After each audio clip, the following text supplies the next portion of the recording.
Друзі, всім привіт! Пропоную сьогодні трішки пофантазувати і зробити незвичайний декор на вашому одязі. Для цього нам підійдуть трикотажні речі. Малюнки краще брати нескладні, там, де немає багато елементів. Краще, якщо це буде силуети, візерунки прості або літери. Щоб зробити об'єм, нам знадобиться піна для вишивки. Свій шматочок я замовляла на AliExpress, посилання залишу нижче. Малюнок я роздрукувала на принтері, щоб його перенести. Я прикладаю малюнок зверху на піну і голкою протикаю малюнок, залишаючи проколи у піні також. Таким чином я перенесла контур малюнка і по цим відміткам просто вирізаю. Тепер на виворітну сторону, там де я хочу, щоб був мій елемент, я накладаю клеєву павутинку. Зверху розміщаю мій об'ємний елемент. Будьте уважні, з лицевої сторони ваш малюнок буде віддзеркалений. Тобто, якщо у вас літери, зараз вам потрібно їх розмістити дзеркально.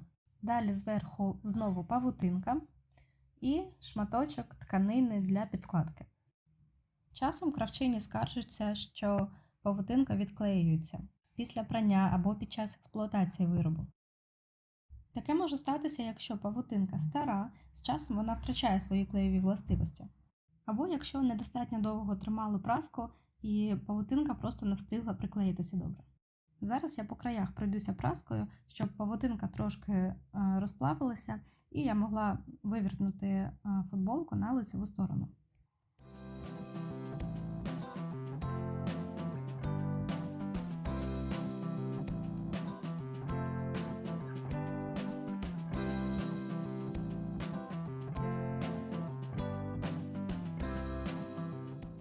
Тепер мені залишається праскою пройтися по всьому малюнку, по контуру, щоб зафіксувати мій об'ємний елемент.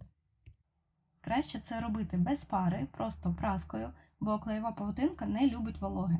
Нам потрібна висока температура, щоб розплавити клей, а зайва волога для цього – це поганий помічник.